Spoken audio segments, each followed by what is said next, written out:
Hello my dear student, कैसे हैं आप सब। आई होप आप सब अच्छे होंगे और मन लगाकर अपनी पढ़ाई कर रहे होंगे। तो स्टूडेंट, अभी तक मैंने आपको इंग्लिश सब्जेक्ट में 4 मेथड करा दिए हैं। कौन कौन से? Grammar cum translation method, direct method, drill method, bilingual method और आज है आपका 5th method, doctor West new method. ठीक है, डॉक्टर वेस्ट न्यू मेथड। तो हम पढ़ने वाले हैं डॉक्टर वेस्ट न्यू मेथड। इसमें क्या है स्टूडेंट की, ये जो डॉक्टर वेस्ट न्यू मेथड आया है, ये क्यों आया? तो ये जो डॉक्टर वेस्ट थे, इनका जो पूरा नाम था वो था Michael Philip West. Michael Philip West ने जो इंग्लिश मतलब टीचिंग में एक रिसर्च किया और इन्होंने देखा कि डायरेक्ट मेथड में कुछ कमियां हैं। उनमें इनको कुछ कमियां दिखी। जैसे कि डायरेक्ट मेथड में क्या कमी उनको लगी कि उसमें क्या होता है, जब हम किसी लैंग्वेज को सीखते हैं तो उसी लैंग्वेज में सीखते, जैसे अगर इंग्लिश सीखनी है तो इंग्लिश भाषा का ही प्रयोग करके सीखना होता है। मतलब उसमें अगर स्टूडेंट को उसका मीनिंग नहीं आ रहा है फिर भी उसको वो वर्ड इंग्लिश में ही सीखना है, तो वो बहुत ही डिफ़िकल्ट हो जाता है, जो कि डॉक्टर वेस्ट को उसकी कमी लगी। क्योंकि उसमें हम नेटिव लैंग्वेज का प्रयोग नहीं कर सकते थे, अपने मदर टंग का प्रयोग नहीं कर सकते थे। इसलिए इन्होंने डायरेक्ट मेथड के कमियों को ओवरकम करने के लिए ये मेथड लाए, जो कि डॉक्टर वेस्ट न्यू मेथड के नाम से जाना जाता है, क्योंकि उनका नाम ही था माइकल फिलिप वेस्ट। ठीक है, तो हम लोग अब डायरेक्ट वेस्ट न्यू मेथड पढ़ने जा रहे हैं। और आपको सीधा सीधा मैंने बता दिया कि ये मेथड किसके खिलाफ आया था, किसके अगेंस्ट आया था, तो डायरेक्ट मेथड के अगेंस्ट आया था। तो गिवन बाय, सबसे पहला क्वेश्चन है given by doctor Michael Philip West. ठीक है, ये उनका पूरा नाम है और ये शॉर्ट में उनको डॉक्टर MP वेस्ट कहते हैं। This method is also known as reading method. सबसे बड़ी बात क्या होती है कि ये जो मेथड होता है, इसमें सबसे ज़्यादा अगर किसी चीज़ पे फोकस किया गया है तो वो रीडिंग मेथड। तो इसको हम एक और नाम दे सकते हैं इस मेथड को, रीडिंग मेथड। मतलब this method is also known as a reading method. तो इसको रीडिंग मेथड के नाम से भी जाना जाता है, अथवा टेक्स्ट बुक मेथड। मतलब जो हम ये बुक पढ़ते हैं, टेक्स्ट बुक मेथड नाम से भी हम डॉक्टर वेस्ट न्यू मेथड के नाम को जानते हैं। तो ये समझ में आया। To overcome the limitation of direct method, ये आया क्यों, ये पॉइंट देखिए। अभी मैंने आपको बताया था to overcome the limitation of direct method. जो उनको डायरेक्ट मेथड में कमियां लगी, उन कमियों को दूर करने के लिए डॉक्टर वेस्ट न्यू मेथड को लाए। उनको सबसे ज़्यादा कमी वही लगी कि डायरेक्ट मेथड में किसी भी लैंग्वेज को सीखने के लिए डायरेक्ट लैंग्वेज में ही, जो अपनी टारगेट लैंग्वेज होती है, उसी लैंग्वेज में सीखना होता है। तो अब आपने ये देखा, इसके बाद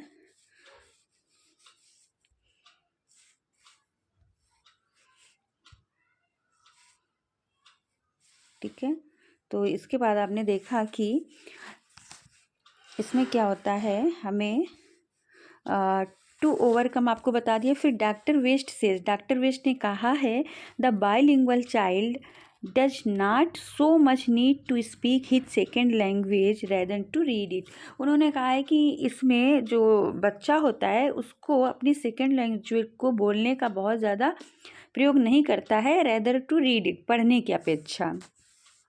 तो इन्होंने reading is shortcut way to learning. इन्होंने कहा है कि जो रीडिंग होती है वही शॉर्टकट वे होता है कोई भी लैंग्वेज सीखने का। जब हम पढ़ेंगे तभी हम उसके बारे में सीखेंगे। इनके कहने का, डॉक्टर वेस्ट के कहने का ये मतलब है। ठीक है, टाइप्स ऑफ रीडिंग एबिलिटी। इनके अनुसार रीडिंग की एबिलिटी कौन कौन सी इन्होंने दी हैं, इन्होंने टाइप्स कौन कौन से रीडिंग एबिलिटी के बताए हैं, वो ये हैं, एक ओरल और दूसरा साइलेंट। इन्होंने दो एबिलिटी, दो क्वालिटी, दो टाइप्स पर ज़्यादा जोर दिया है। कौन कौन सा? मौखिक, ओरल मीन होता है मौखिक, एंड साइलेंट मीन जो शांत रीडिंग की जाती है, शांत मन ही मन में जब हम पढ़ते हैं तो उसको साइलेंट रीडिंग कहते हैं। ओरल मतलब जोर जोर से, अलाउड, जब बच्चे क्या होते हैं, जब जोर जोर से पढ़ते हैं तो उसको ओरल रीडिंग, और साइलेंट जब हम मन में पढ़ते हैं तो उसको साइलेंट रीडिंग कहते हैं। इनके कहने का मतलब था कि सबसे पहले बच्चे को ओरल मतलब मौखिक रीडिंग करानी चाहिए। इसके बाद जब वो मौखिक रीडिंग करने में निपुण हो जाए तो उसको साइलेंट रीडिंग करनी चाहिए। तो इन्होंने सबसे ज़्यादा फोकस किया है, फोकस ऑन साइलेंट रीडिंग। ठीक है। According to doctor West, teacher should teach reading skill first to improve reading compression skill. ठीक है। इन्होंने कहा है कि टीचर को चाहिए कि वो रीडिंग स्किल को सबसे पहले इम्प्रूव करे ताकि उसका जो कंप्रहेंशन नॉलेज है, पढ़ने वाली जो समझ है कि कोई टॉपिक दिया है उस बुक को, उस लेसन को समझ सके, उसको समझ में आए। तो उन्होंने कहा है कि सबसे ज़्यादा ज़रूरी है कि टीचर को बच्चे को उसकी रीडिंग स्किल को बढ़ाएं, फर्स्ट इम्प्रूव करें कि वो उसकी जो पढ़ने की क्षमता है, उसको किसी चीज़ को टेक्स्ट को पढ़ के समझने की क्षमता पर इन्होंने बहुत ज़्यादा फोकस किया है। Doctor West method of teaching based on, ये देखिए, doctor West method of teaching based on 3 element. और इनके जो हैं, जो डॉक्टर वेस्ट का जो न्यू मेथड है ये किस पे, 3 एलिमेंट पर बेस्ड है। कौन कौन से? Reading, readers with vocabulary, use of native language. इनका जो ये न्यू मेथड है इसकी ये 3 एलिमेंट हैं जिस पे ये बेस है। सबसे ज़्यादा इन्होंने रीडिंग पे फोकस किया है कि टीचर को चाहिए कि वो बच्चे को सबसे ज़्यादा रीडिंग करने के लिए प्रोत्साहित करें।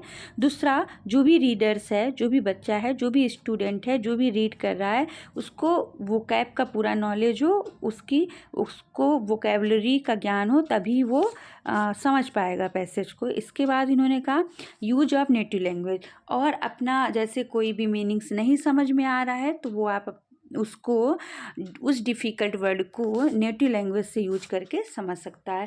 तो ये 3 एलिमेंट हैं जो डॉक्टर न्यू मेथड में हैं। फिर आप देखिए कि advantage of doctor West new method, कि डॉक्टर वेस्ट का जो न्यू मेथड है इसके एडवांटेज क्या क्या हैं। तो आपने देखा कि इन्होंने सबसे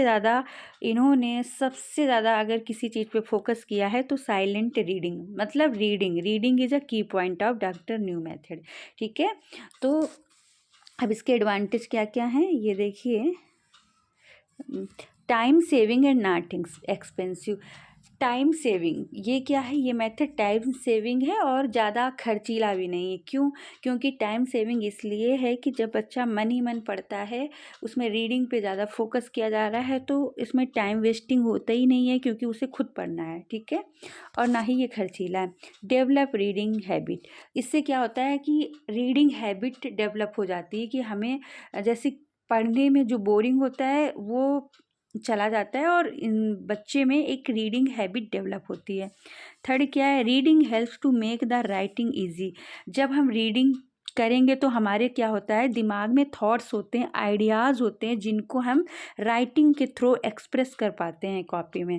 अगर हम पढ़ेंगे ही नहीं, हमें किसी विषय या सब्जेक्ट का नॉलेज ही नहीं होगा तो हम उसको लिखेंगे कैसे? मान लो आपका एग्ज़ाम है और आप अपने एग्ज़ाम में जा रहे हैं, अगर आपको उस टॉपिक से रिलेटेड कुछ नॉलेज ही नहीं है दिमाग में तो आप उसको लिखेंगे कैसे? तो ये कहते हैं कि reading helps to make the writing easy, ये लिखने को आसान बनाता है। ठीक है। इंक्रीज वोकेबलरी, और जब हम रीड करेंगे तो वोकैब हमारी इंक्रीज होंगी। क्या होंगी? वोकैब इंक्रीज होंगी। इट प्रमोट्स रीडिंग, यह रीडिंग को तो प्रमोट करता ही है, उतनी देर से हम लोग यही पढ़ रहे हैं। It develops a taste for literature in the student, ये जो हमारा इंग्लिश लिटरेचर होता है, कहानियाँ होती, स्टोरी होती, उनको पढ़ने का ये हमारे अंदर टेस्ट डेवलप करता है। मतलब स्टूडेंट जो है, जो छात्र है, उसके अंदर ये टेस्ट डेवलप करता है पढ़ने से। जब रीड करता है तो उसको इंटरेस्ट आता है और लिटरेचर और स्टोरीज पढ़ने का फिर स्टूडेंट का मन करता है। अब हमें इसके डीमेरिट्स देखने हैं कि इसके डीमेरिट्स क्या क्या हैं, डिसएडवांटेज। ठीक है। Reading alone becoming dull and boring, सबसे पहला डिसएडवांटेज है कि जब बच्चा बैठ के अकेले रीड कर रहा होता है, उसको मन ही मन में रीड करना होता है, तो ये डल, बहुत ही बोरिंग हो जाता है उसके लिए, कोई उसको इसमें मज़ा नहीं आता है क्योंकि उसको अकेले रीड करना होता है। Pronunciation of student can not be improve. और क्या होता है, जब हम मन ही मन में पढ़ रहे हैं, हमें स्पीक कर नहीं रहे हैं, सिर्फ उसको पढ़ रहे हैं, रीड कर रहे हैं, तो क्या होता है कि जो हमारा प्रोनाउंसिएशन होता है वो इम्प्रूव नहीं हो पाता है।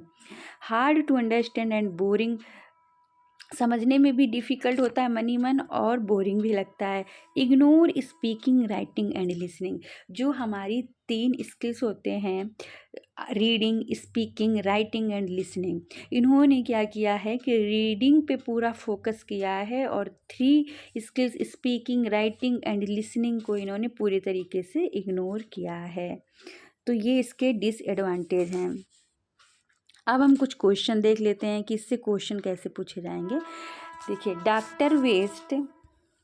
Doctor West new method of teaching English emerge to overcome the limitation of which of the following method. मतलब जो ये डॉक्टर वेस्ट का न्यू मेथड आया है, ये किस किस मेथड की लिमिटेशन को ओवरकम करने के लिए आया है, तो इसके बारे में आपको बताना है। ये क्वेश्चन है।